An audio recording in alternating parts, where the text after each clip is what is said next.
boards. The good thing about this is the battery commands are actually just there, we just pass them on the way in obviously, and they're only going up to 104, which is on your map there, towards the red, the yellow bit. We were going to go as far as 105, but we're not going to now because, as Andy will tell us, make sure they're not disturbed, but that's the reason with the nets here. We've got 4 or 5 areas where we've got that set up, but that one's a bit of an old one because it's on the floor.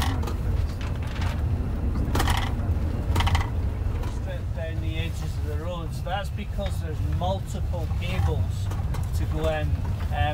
Each base has a group of 3 electricity cables. I'm told that's for the 3 sizes of electricity.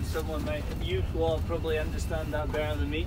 But there's 3 cables, plus there's a fibre optic cable, plus in most instances I think there's an earthing cable as well.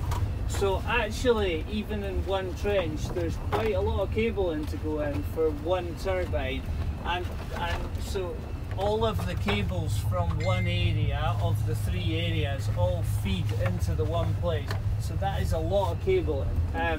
So the cabling actually, you know, takes quite a bit of effort to put in. They've just started doing it, and that'll be ongoing. But also the physical space involved is more than you might imagine for the cabling. By us, if you like, that we didn't really want that wetland area to be touched. The road was meant to go roughly straight through the middle of that. Now we've between SSER and it can work around it, and it's not really a big issue. Yeah, there's no delay on that. That's it.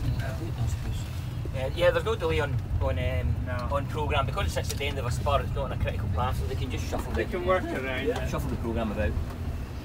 Now, just look at this angle here. Yeah, get a wee turn on this junction, I think.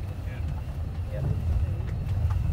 So you can see it's quite a nice wetland area, and so we were quite chuffed that it was possible for RJs to work around that. And there's a few places on the site we've done similar things with what we call GWDTs and wetter areas, if you like. From being close to the cable track on this side. I mean, to be honest, the divers don't seem bothered from what we've seen. So they pull the concrete round those, and then they just place their turbines on top. They're going to go right at the top of that hill. Last year we came along that whole ridge there. Right, we're all getting started. Fantastic views across there as well.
There's at least 2 pairs of lapwings just over there as well.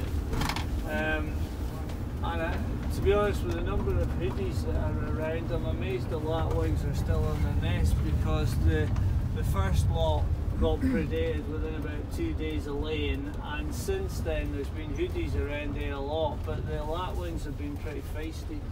They've had to be a thing. So we're at the borrow pit now. It never looks pretty, I'm afraid to say, but it will at the end. I've just about got this one to its max. And we're just waiting for the borrow pit reinstatement plans coming from RGs, so we can have a look at what that will look like. Keep going. Yeah, keep going, we'll find a bit to turn, better not go in there. The stone in this borrow pit is some of the best quality stone in the whole wind farm site, so they're very keen on getting different, on grading it into different sizes from I go junk in there and let's get out of here.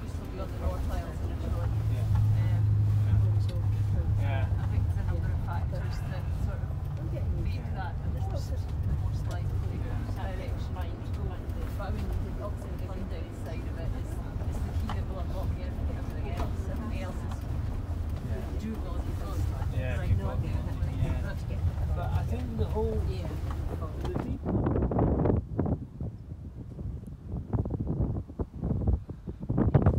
So we're just in this meeting room here, and there's a bit of lunch, and then we're going to have a meeting around the table there. That kind of chair.